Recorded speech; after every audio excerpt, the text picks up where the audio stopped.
आइए हम लोग आज की आराधना को आरंभ करेंगे।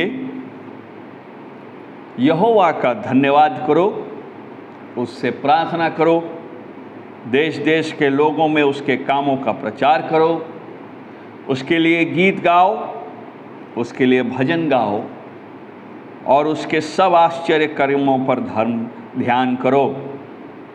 उसके पवित्र नाम की बड़ाई करो। यहोवा के खोजियों का हृदय आनंदित हो। यहोवा और उसकी सामर्थ को खोजो, उसके दर्शन के लगातार खोजी बने रहो। उसके किए हुए आश्चर्य कर्म स्मरण करो, उसके चमत्कार और निर्णय स्मरण करो। हे उसके दास अब्राहम के वंश, हे याकूब के संतान, तुम तो उसके चुने हुए हो। वही हमारा परमेश्वर यहोवा है, पृथ्वी भर में उसके निर्णय होते हैं। हम प्रार्थना करेंगे। हमारे स्वर्गवासी पिता, हम तुझे धन्यवाद देते हैं आज के सुबह के लिए कि तूने यह अवसर दिया कि हम तेरे उपस्थिति में आ सके प्रभु, कि हम तेरे आराधना कर सके और तुझ जीवित परमेश्वर की उपासना महिमा में प्रवेश हो सके। धन्यवाद देते हैं प्रभु कि तू अनादिकाल का परमेश्वर है। तूने इस सृष्टि की रचना की और हमें यह अवसर दिया कि हम, हे प्रभु, न केवल इस पृथ्वी में जीवितों के बीच में पाए जा सके, बल्कि तुझ उद्धारकर्ता प्रभु को व्यक्तिगत रीति से तेरे अनुग्रह से जान पाए। इस असीम अनुग्रह के लिए हम तुझे धन्यवाद देते हैं। हम धन्यवादित हैं प्रभु कि जीवन के हर एक परिस्थिति में तू सब समय हमारा शरण स्थान रहा है। हम धन्यवाद देते हैं कि तू हमारा गढ़ है, जिस पर हम संपूर्ण रीति से भरोसा कर सकते हैं। हम धन्यवादित हैं कि प्रभु तूने हमको उस महिमा में न केवल उसका स्वाद चखने को दिया है, बल्कि उस महिमा का प्रतिज्ञा हमको दिया है, जिसमें हम प्रवेश करते हैं और जिसमें हम प्रभु भविष्य में सदा काल तक वास करेंगे। हम धन्यवादित हैं कि तू जब हम यहाँ रहते इस पृथ्वी पर हमें अपने से वंचित नहीं करता, अपनी संगति में रखता है, अपनी उपस्थिति देता है और प्रभु सब समय निरंतर हमारे साथ दे रहता है। इसलिए हम तुझे धन्यवाद देते हैं। आज प्रभु जब हम इस हफ्ते के नए दिन में प्रथम दिन में प्रवेश किए हैं और तेरी आराधना के लिए उपस्थित हुए हैं, हम पर अनुग्रह कर कि जब हम तेरे वचन से तेरे बारे में सीखते हैं और अपने आप को जांचते हैं, हम पर अनुग्रह कर कि हम जिन बातों को तू सिखाना चाहता है उससे सीखे और उसको ग्रहण कर सके। कलीसिया जब इकट्ठी हो रही है अलग अलग स्थानों में, तो उनके बीच में उपस्थित हो, अपने सामर्थ्य को उनके हृदयों में बसने दे और वे तेरे वचन से तुझ जीवित परमेश्वर को जान सके। ऐसा तू अनुग्रह कर। हमारे बीच में भी तू उपस्थित हो प्रभु। हमारे मन को भटकने से बचा के रख, शैतान के लुभाने वाली बातों से, उसके जाल से हमें प्रभु बचा के रख। सारी आदर और महिमा तुझको देते हैं और यीशु मसीह के नाम से मांगते हैं, जिसने हमें ये कहना सिखलाया, हे हमारे पिता, तू जो स्वर्ग में है, तेरा नाम पवित्र माना जाए, तेरा राज आवे, तेरी इच्छा जैसे स्वर्ग में पूरी होती है वैसे इस पृथ्वी पर हो। हमारे दिन भर की रोटी आज हमें दे, और जैसे हमने अपराधों को क्षमा किया, हमारे अपराधों को तू क्षमा कर, और हमें परीक्षा में न डाल, परंतु बुराई से बचा, क्योंकि राज, पराक्रम और महिमा सदा काल के लिए तेरी है। आमीन। आइए हम लोग परमेश्वर के वचन की ओर जाएंगे और हम अपने ध्यान को दूसरा पत्रस की ओर ले चलें। दूसरा पत्रस के दूसरे अध्याय को हम देख चुके हैं और पिछले सप्ताह हमने दूसरे अध्याय में एक झूठे शिक्षक के जीवन शैली, उसके लाइफस्टाइल का दुखित वर्णन देखा कि वह किस प्रकार का जीवन व्यतीत करता है। वह 10वां पद बताता है, ढीठ होता है, हठी होता है, बुरा चाल चलता है, उसके जीवन में कलंक और दोष है और वह सड़ाहट का दास है और अपने साथ उसके पीछे चलने वाले लोगों को भी सड़ाहट के दासत्व में घसीटता है और वही चाल चलन में ले चलता है जिसको वह स्वयं जीता है। उसका परमेश्वर के वचन से के साथ, उसके सत्य वचन से कोई लगाव नहीं है, बल्कि वो वचन को भी बहुत छिछला तरीके से जानता, समझता और इस्तेमाल करता है और वह आधा सच से अपने सुनने वालों को भरमाता रहता है, जिससे उसके पीछे चलने वाले जिस प्रकार वह श्राप के लिए तैयार किया जा रहा है, उसके पीछे चलने वाले भी श्रापित होते जाते हैं। और यह पत्रस कलीसिया को लिख रहा है क्योंकि वह उनको चेतावनी देना चाहता है और उनको सुरक्षित रखने के लिए सावधान करता है। यह पत्री विश्वासियों के लिए एक चेतावनी का पत्री है और सावधानी का पत्री है। इन पदों को पढ़ने का उद्देश्य यह है कि सुनने वाला दूर से ही एक झूठे शिक्षक को पहचानने का सामर्थ्य रखे, जांचने का ताकत रखे। पत्रस जब इस पत्री को लिख रहा है तब ऑलरेडी झूठे शिक्षक प्रवेश कर चुके हैं।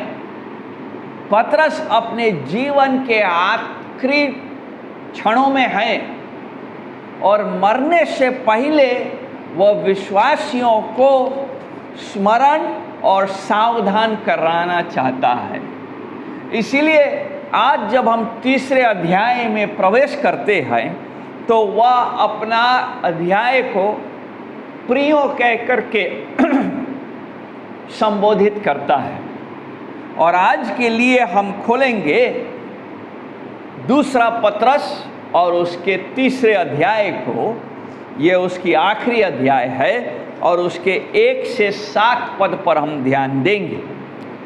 दूसरा पत्रस 3 अध्याय 1 से 7 पद। हे प्रियो, अब मैं तुम्हें यह दूसरी पत्री लिखता हूँ और दोनों में सुधि दिलाकर तुम्हें तुम्हारे शुद्ध मन को उभारता हूँ कि तुम उन बातों को जो पवित्र भविष्यवक्ताओं ने पहले से कही हैं और प्रभु और उद्धारकर्ता की उस आज्ञा को स्मरण करो जो तुम्हारे प्रेरितों के द्वारा दी गई थी। पहले यह जान लो कि अंतिम दिनों में हंसी ठट्ठा करने वाले आएंगे जो अपनी ही अभिलाषाओं के अनुसार चलेंगे और कहेंगे उसके आने की प्रतिज्ञा कहाँ गई? क्योंकि जब से बाप दादे सो गए हैं, सब कुछ वैसा ही है जैसा सृष्टि के आरंभ से था। वे तो जानबूझकर यह भूल गए कि परमेश्वर के वचन के द्वारा आकाश प्राचीन काल से विद्यमान है और पृथ्वी भी जल में से बनी और जल में स्थिर है। इसी के कारण उस युग का जगत जल में डूबकर नष्ट हो गया, पर वर्तमान काल के आकाश और पृथ्वी उसी वचन के द्वारा इसीलिए रखे गए हैं कि जलाए जाएं, और ये भक्तिहीन मनुष्यों के न्याय और नष्ट होने के दिन तक ऐसे ही रखे जाएंगे, रखे रहेंगे। प्रभु इन वचनों के पढ़े जाने पर हमको आशीष दे। दूसरा अध्याय बताता है कि ये झूठे शिक्षक जहां बाहरी ओर से धार्मिकता का प्रचार करने वाले दिखते थे 2 अध्याय के 20वें पद में, परंतु वे वास्तव में थे नहीं। वे कलीसिया में प्रवेश तो करते हैं। देखिए 13 पद बताता है, दूसरों का बुरा करने के बदले उन्हीं का बुरा होगा। उन्हें दिन दोपहर भोग विलास करना भला लगता है। वे प्रवेश करते हैं, पवित्र लोग जैसे होते हैं वैसा दिखते हैं, परंतु अंदर घुसने के बाद उनका जीवन भोग विलास केंद्रित जीवन रहता है और वे अपने भोग विलासिता में न केवल अपने सड़ते हैं, न केवल अपने ही सड़ाहट के दास बनते जाते हैं, बल्कि उस सड़ाहट का प्रचार भी करते हैं। ना सड़ाहट का प्रचार करने के लिए वे झूठ का इस्तेमाल करते हैं, और पतरस बताता है कि उस भोग विलास को वह साबित करने के लिए आगे यह भी प्रचार करते हैं कि न्याय नहीं है। इन 7 पदों में हम यही देखते हैं, और उसको हम पद बाय पद देखते जाएंगे कि ये जो ठट्ठा करने वाले हैं, सेम ग्रुप जिसके बारे में दूसरा अध्याय बताता है, ये लोग इसीलिए ठट्ठा करते हैं। नहीं, अगर ठट्ठा नहीं करेंगे द्वितीय आगमन का, तब दूसरे अध्याय के जीवन शैली को चलाते नहीं रह पाएंगे। अगर भोग विलास में जीते रहना है, अगर भोग विलास में दूसरों को यही शिक्षा देना है, तो ये सिखाना जरूरी है कि भविष्य में इस भोग विलास के जीवन को जीने का कोई न्याय नहीं होगा, किसी प्रकार का दंड नहीं होगा। और एग्जैक्टली यही वे तीसरे अध्याय में पतरस बताता है करते हैं। इसीलिए पतरस विश्वासियों को चेतावनी दे रहा है। इन 7 पदों में जब हम चेतावनियों को पढ़ रहे हैं, तो हम ये समझते हैं सबसे पहला चीज कि विश्वासियों को परमेश्वर के वचन से चिताते रहना जरूरी है। उनको चेतावनी मिलता रहना चाहिए ताकि वे वचन से शिक्षा पाके पवित्र जीवन में जीते रह सके। हम चाहे कितने भी बड़े विश्वासी क्यों ना हो, इस सड़ाहट के दास के सड़ाहट के जीवन में, संसार में रहते हुए हम सड़ाहट से प्रभावित हो जाते हैं। इसीलिए हमें चेतावनी की आवश्यकता है। इसीलिए तीसरा अध्याय विश्वासियों को चेतावनी देते हुए पतरस आरंभ करता है, कहता है, हे प्रियो, हे विश्वासियों, जिन्होंने यीशु मसीह पर विश्वास किया है। बिलॉवेड, अब मैं तुम्हें यह दूसरी पत्री लिखता हूं और दोनों से शुद्धि दिलाकर तुम्हारे शुद्ध मन को उभारता हूं, एनकरेज करता हूं कि तुम पवित्र जीवन जियो। विश्वासी हैं लेकिन संसार के सराहट से प्रभावित नहीं होंगे, ऐसा नहीं है। रहते रहते संसार के झूठी बातें हमको आरंभ कर देती है प्रभावित करना। इसीलिए हमें न केवल स्थिर, न केवल जागरूक रहना है, बल्कि वचन से हमको उभारे जाने की आवश्यकता है। झूठे शिक्षक अपने सुनने वालों को वचन से दूर ले जाते। सच्चे शिक्षक जो परमेश्वर के सच्चे वचन को अपने जीवन में मानते हैं और उसका प्रचार करते हैं, वे अपने भेड़ों को, यहोवा की भेड़ों को सब समय सत्य की ओर ले जाते हैं। इसलिए पतरस यही कर रहा है। उसका समय अंत है, वो मृत्यु के नजदीक है, वो जानता है कि उसका समय अंत है, और वो जानता है कि अगर बचना है कलीसिया को तो वह परमेश्वर के वचन के द्वारा ही बच सकती है। इसलिए वह हम जैसों को, हमारे मनों को उभारता है, प्रेरित कराता है, उत्साहित कराता है कि हम वचन के नज़दीक रहें। कई बार ऐसी शिक्षाएं आ जाती, उदाहरण के लिए हम बचपन से स्कूल में पढ़ते आते कि हमारे बाप दादाओं, हमारे पूर्वज इस पृथ्वी पर हम जो यहाँ तक पहुँचे हैं वह डार्विन की शिक्षा के अनुसार पहले हम बंदर थे और आज हम मनुष्य बने।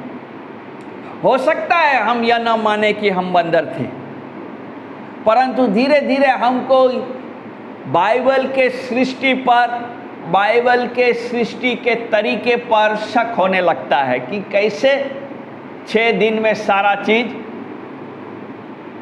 आरंभ हो गया होगा। क्योंकि हम तो साइंस पढ़ते हैं और साइंस हमको सिखाती है कि जरूर एक अणु के फटने से बाकी अणु बने हैं, बिग बैंग थ्योरी के अनुसार, और उसके बाद सृष्टि हुआ है। तो अगर वो ऐसा है तो संभव है कि पृथ्वी 6 दिन में नहीं भी बना होगा, या संभव है एक दिन का माने 24 घंटा नहीं बल्कि एक दिन का माने एक काल होगा। इसलिए हम साइंटिस्टों के बात को मानना भी आरंभ कर देते कि साइंटिस्ट बताते पृथ्वी करोड़ों साल पुराना है। हो सकता है, और हमको बताते हैं कि ये खोज मिला, ये खोज खुदाई के दौरान ये पत्थर मिला जो बताता है कि इतना पुराना है। धीरे धीरे हमारे मन में चलता है कि नहीं, बाइबल विश्वास के लिए ठीक है लेकिन उसको साबित नहीं किया जा सकता है। ये सच नहीं है। इसीलिए हमको यहाँ पर लिखा है प्रियों को क्या होना होगा, सावधान होना होगा और उनके मन को परमेश्वर के वचन के नजदीक रहना होगा। सो नंबर 1, विश्वासियों को का न्याय परमेश्वर का वचन। दूसरा पद क्या बताता है, विश्वासियों का न्याय क्या है कि तुम उन बातों को जो पवित्र भविष्यवक्ताओं ने पहले से कही है और प्रभु और उद्धारकर्ता की उस आज्ञा को स्मरण करो जो तुम्हारे प्रेरितों के द्वारा दी गई थी। पतरस बताता है कि परमेश्वर का वचन वह है जो उनको भविष्यवक्ताओं के द्वारा पहले से मिला है, जिसमें उनको कई बार अपने जीवन को टटोलने का आज्ञा और उल्हाना दिया गया है। पुराने नियम के भविष्यवक्ताओं के द्वारा परमेश्वर इस्राएल और इस्राएल के नज़दीक के देशों को बार बार चेतावनी दिया करता था। चेतावनी क्या था? चेतावनी था कि आने वाले दिनों में उनका न्याय होने वाला है। हमारे लिए भी यही चेतावनी वो दे रहा है कलीसिया को कि आने वाले दिनों में उनका न्याय होने वाला है। झूठे शिक्षक इस बात को नहीं सिखाते और नहीं बताते हैं कि न्याय है, बल्कि वो बताते हैं कि न्याय तो है ही नहीं। वे भविष्यवक्ताओं की बातों को भी नहीं मानते और क्या नहीं मानते? यीशु मसीह की आज्ञाओं को जो उसने प्रेरितों को सिखाया है उसको भी नहीं मानते। जब हम 2 अध्याय के 21 पद को पढ़ते हैं तो वहाँ लिखा है, धर्म के मार्ग का न जानना ही उनके लिए इससे भला होता कि उसे जानकर उस पवित्र आज्ञा से फिर जाते जो उन्हें सौंपी गई थी। वे झूठे शिक्षक ऊपर से दिखाते हैं कि वे धार्मिकता का शिक्षा जानते हैं, परंतु वास्तव में वे धार्मिकता का शिक्षा न जानते और न ही उसको सिखाते थे। वे दिखते बाहर से हैं, वो शुरू में दिखते हैं कि वे यीशु मसीह की आज्ञाओं को मानते हैं, वो दिखते हैं कि यीशु मसीह की आज्ञाओं से उनको लगाव है, परंतु जैसे यहाँ लिखा गया है दूसरे पद में कि वे प्रेरितों के द्वारा उन बातों को जो सिखाया जा रहा उनके समान नहीं है। वे यीशु मसीह को प्रभु और उद्धारकर्ता के रूप में सिखाते नहीं है, जबकि सच्चे प्रेरित, सच्चे शिक्षक का केंद्र यीशु मसीह ही रहा है। यीशु मसीह अगर शिक्षा से निकाल दिया जाए तो फिर शिक्षा में कुछ बचता नहीं है।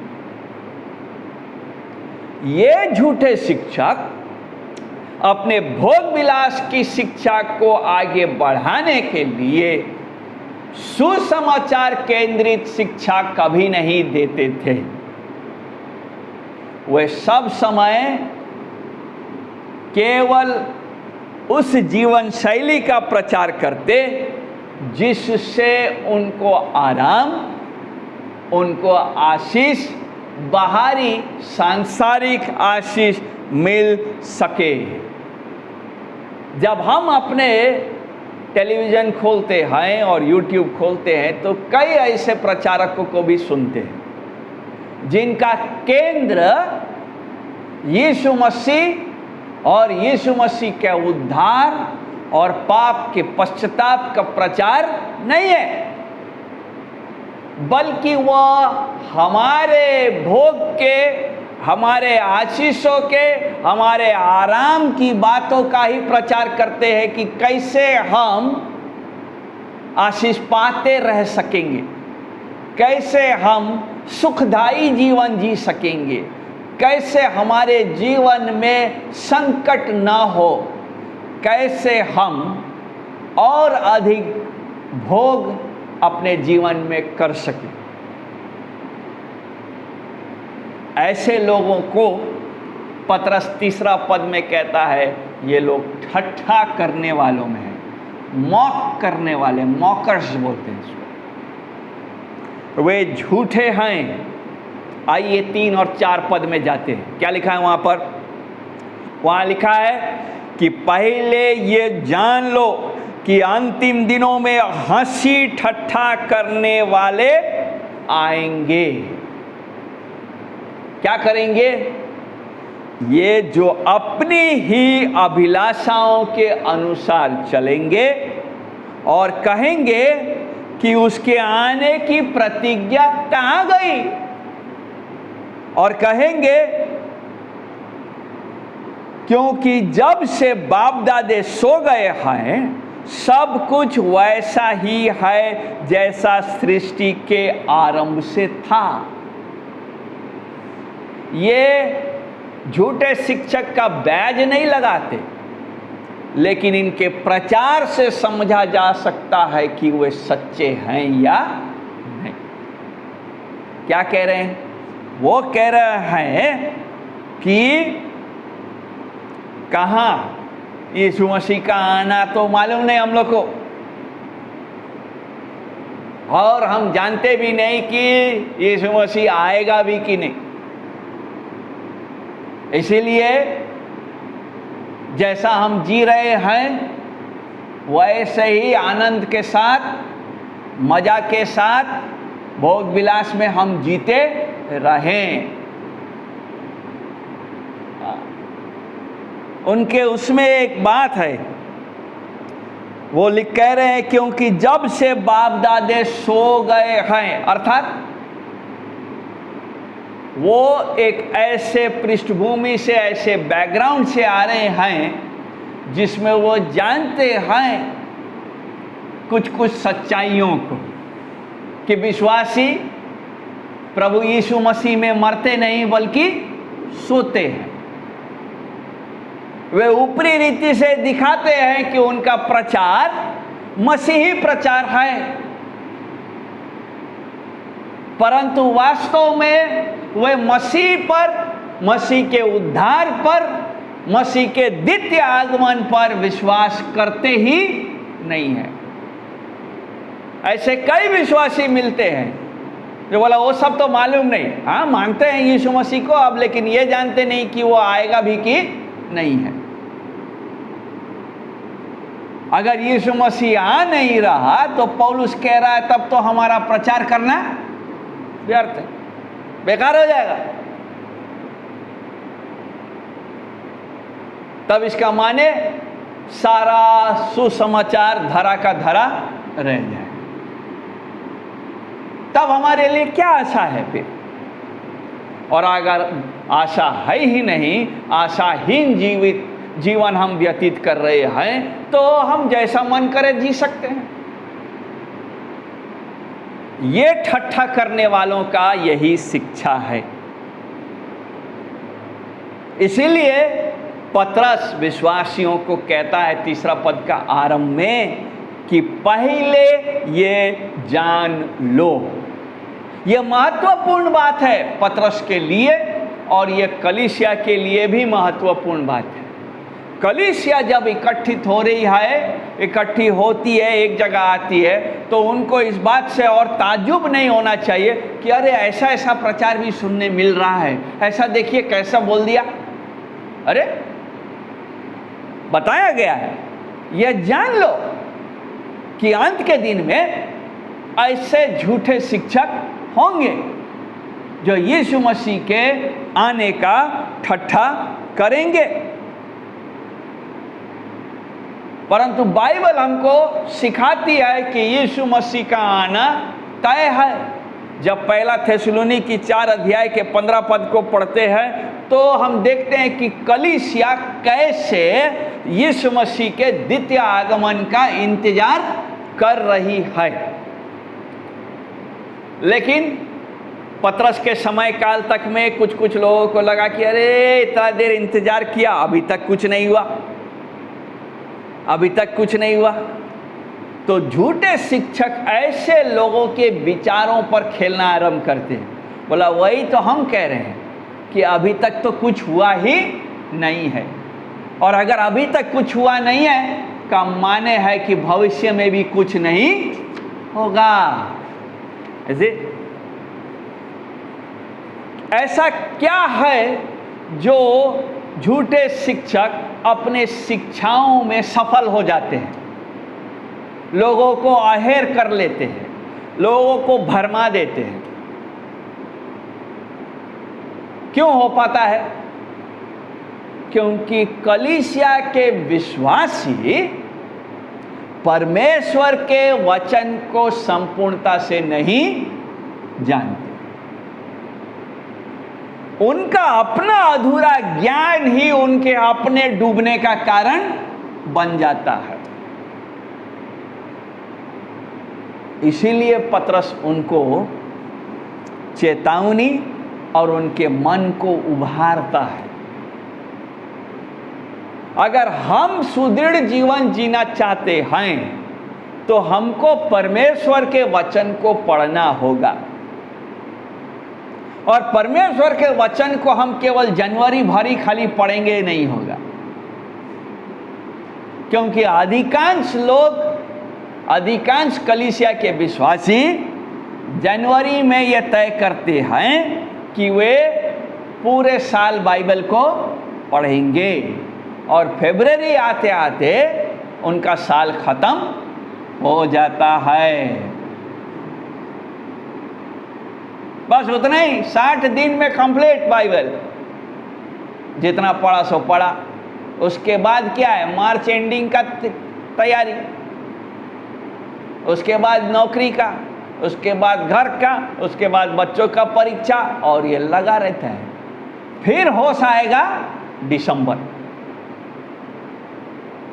अरे बाइबल पढ़ना चाहिए। सो जैसा पतरस हमको हमारे मनों को उभारता है, मैं भी आपके मनों को उभारना चाहता हूं कि आप बाइबल को पढ़ें, नियमित रीति से समय निकाल करके पढ़ते रहें, अध्याय पर अध्याय, किताब पर किताब, और साल में एक बार पढ़ने का कोशिश जरूर करें, समय निकाल। क्योंकि अगर आप बाइबल के साथ समय नहीं बिताते और अंत में कहें कि झूठे शिक्षकों ने मुझे भरमा दिया, तो ये झूठे शिक्षकों का दोष नहीं है जितना आपका है। न्याय के दिन में प्रभु आपका भी उतना ही लेखा लेगा जितना शिक्षकों का लेगा। वचन हमको मिल चुका,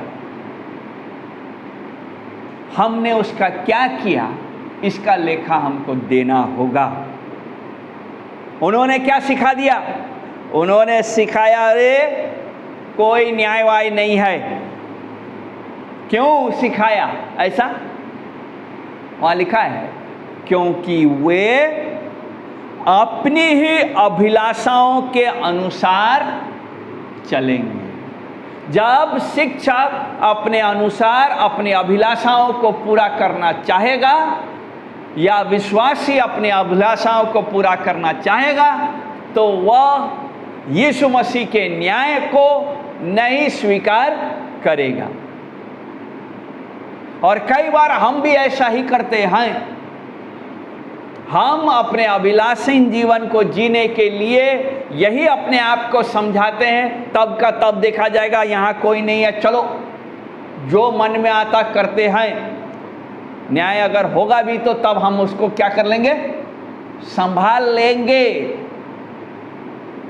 दूसरे के ऊपर न्याय होते हुए देखते हैं कि बोला बहुत गलत हुआ, प्रभु का मार उस पर पड़ा, लेकिन हमारे ऊपर ऐसा नहीं होगा। क्यों? क्योंकि हम उसके जैसे नहीं हैं।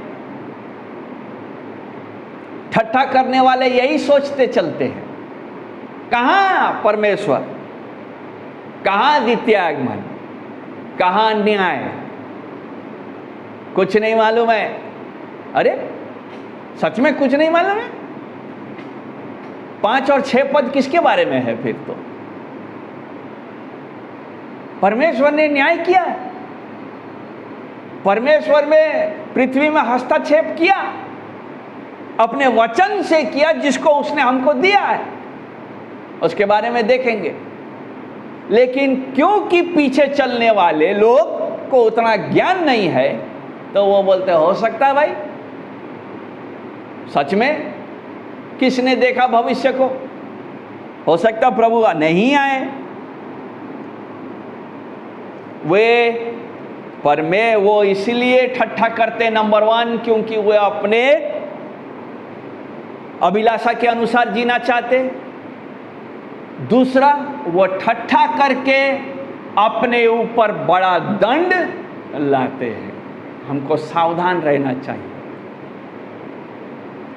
कई बार हम बाइबल की बातों को न समझें, यह संभव है, परंतु परमेश्वर पर शक करके अपने ऊपर दंड न लाएं। यह बहुत गंभीर बात है। ये झूठे शिक्षक, ये ठट्ठा करने वाले ऐसे वाक्यों को कह करके क्या कह रहे हैं कि परमेश्वर झूठा है।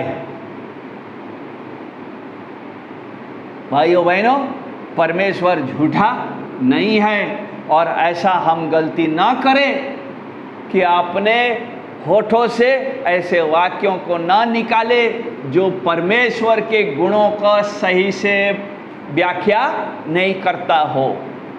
हम उसके न्याय के अधिकारी हो जाएंगे। और ये झूठे शिक्षक तीसरे बात कहता है 4 पद में, वो मान लेते हैं कि परमेश्वर ने इतिहास में कुछ किया ही नहीं। पतरस बताता है 5वां पद में कि ये फालतू बात है। वचन से सृष्टि हुआ और उसी वचन से सृष्टि नष्ट भी की गई। 5 और 6 पद उत्पत्ति का उदाहरण है। क्या है? वे तो जानबूझकर ये भूल गए, जानबूझकर, ध्यान रखिएगा, कि परमेश्वर के वचन के द्वारा आकाश प्राचीन काल से विद्यमान है। उत्पत्ति 1 अध्याय 1 से 6 पद में परमेश्वर ने जब इस सृष्टि की सृष्टि की तो उसने भूमि को जल से अलग किया। भूमि चारों तरफ से जल से घिरा हुआ है, चाहे वो भूमि के नीचे के जल हो, चाहे आकाश के ऊपर के जल हो। और पतरस यहाँ उदाहरण दे रहा है और बता रहा है कि परमेश्वर ने अपने वचन से सृष्टि को थामे रखा है और एक दिन उसने आज्ञा दिया कि जल इस पृथ्वी पर भर जाए। नूह के समय में, आगे पढ़ते हैं, वहां देखिए लिखा है, और पृथ्वी भी जल में से बनी और जल में स्थिर है। ये बात हम उत्पत्ति 1 अध्याय के 5 और 6 पद में पा सकते हैं। 6वां पद, इसी के कारण उस युग का जगत जल में डूबकर नष्ट हो गया। झूठे शिक्षक, ठट्ठा करने वाले कह रहे हैं कि कहां परमेश्वर, कहां न्याय है, कुछ है ही नहीं इतिहास में कोई गवाही। There is no proof. No, there is proof. सृष्टि अपने आप में यह साबित करती है कि परमेश्वर ने सृष्टि को वचन से थाम करके रखा है। और यहां पर पतरस उनको बताता है, देखेंगे हम कि कैसे। देखिए, भजन का लेखक 33 अध्याय भजन 33 के 9 पद में कहता है, परमेश्वर ने कहा और क्या हो गया? पढ़िए भजन 33 और उसका 9 पद। क्योंकि जब उसने कहा, हाँ, तब हो गया। जब उसने आज्ञा दी, हाँ, तब वास्तव में वैसा ही हो गया। हाँ, ये उत्पत्ति 1 अध्याय का वर्णन है। उसने कहा और वैसा ही हो गया। आगे चल करके वही कहेगा और ऐसा वैसे ही फिर पृथ्वी में जल भर गया। जब हम नूह के बारे में पढ़ते हैं तो वहां लिखा है कि खाली मेघ नहीं बरसा, बल्कि जमीन फट करके अंदर से पानी आना शुरू हो गया। न्याय हुआ और न्याय में पूरा संसार नूह के परिवार को छोड़ करके नष्ट हो गया। यहाँ हम देखते हैं कि परमेश्वर ने उसी वचन से सृष्टि को सिरजा भी है और उसी वचन से उसने सृष्टि को नष्ट भी किया है। परंतु आने वाले दिन में जैसे पहले न्याय किया था, जल से नहीं करेगा। क्या लिखा है 7वां पद? ये बहुत स्पष्ट है हमारे लिए कि यीशु मसीह का न्याय आना होना जरूरी है। पर वर्तमान काल के आकाश और पृथ्वी क्या होगा?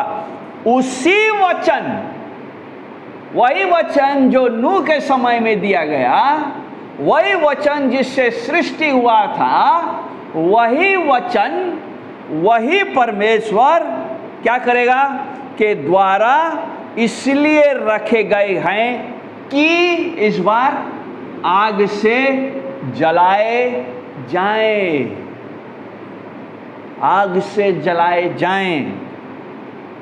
और ये झूठे शिक्षक और उसके पीछे चलने वाले भक्तिहीन मनुष्यों का क्या होगा? उसमें न्याय और नष्ट होने के दिन तक ऐसे ही रखे रहेंगे। हमारे लिए न्याय है। अगर हमने इस चेतावनी को, उल्हाना को नहीं स्वीकार किया, केवल पतरस अपने मन से नहीं कह दे रहा है कि आग से पृथ्वी भस्म हो जाएगी। नो, यदि हम यशाया उसके 66 अध्याय को खोलते हैं, यशाया 66 अध्याय और 15 और 16 पद पढ़िए। यशाया 66 अध्याय 66 15 और 16 पद। हाँ हाँ, यहोवा आग के साथ आएगा। हाँ,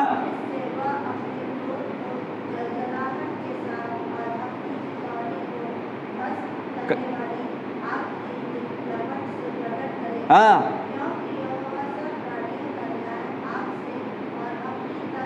तलवार हाँ बहुत होंगे। ये आने वाले न्याय का चित्र है। तलवार चलेगा, आग बरसेगा और कोई भी बच नहीं पाएगा। पुराने नियम की भविष्यवाणी, मलाकी, अंतिम भविष्यवाणी का पुस्तक मलाकी, मत्ती से आगे और 4 अध्याय का 1 पद पढ़िए। क्योंकि देखो, वह धधकते भट्टे का सब दिन आता है। हाँ, जब सब अभिमानी और सब दुराचारी लोग अनाज की खूंटी बन जाएंगे। हाँ, और उन आने वाले दिन में वे ऐसे भस्म हो जाएंगे हाँ, कि उनका पता तक ना रहे। राइट। सेनाओं के यहोवा का यह वचन, या ये मलाकी का वचन नहीं है, ये यशाया का वचन नहीं है, ये पतरस का डराने वाला बात नहीं है कि मैं तुमको मरने से पहले डरा करके जाता हूं। नो, ये यहोवा का वचन है और यहोवा का वचन अपने प्रियों के लिए है, जिनको वचन दिया गया है कि हमको कितना सावधान, कितना सचेत और कितना जागते रहने की आवश्यकता है। प्रियो, क्या हम वचन के नजदीक हैं? ये तो कहना आसान है कि झूठे शिक्षकों का न्याय होगा, लेकिन झूठे शिक्षाओं को पहचानने के लिए क्या हमने अपने आप को वचन के नजदीक रखा है? क्या वचन हमको जांच पाता है? क्या हम वचन से अपने आप को जांचते हैं तो अंतर देख पाते हैं? या हम भी संसार के झूठे शिक्षाओं से प्रभावित होते हैं। और यही नतीजा है कि संसार की शिक्षाओं से हम प्रभावित होते हैं कि कलीसिया में भी सांसारिक शिक्षाएं धीरे धीरे, कलीसिया में भी सांसारिक काम करने के तरीके प्रवेश होते रहते हैं। दूसरे लोग कर रहे हैं, हम लोग भी करते हैं ना, क्या दिक्कत है? सब कोई मनाते हैं, हम भी मनाते हैं। धीरे धीरे कहाँ न्याय होगा? मैंने तो अपने जीवन में न्याय देखा ही नहीं है।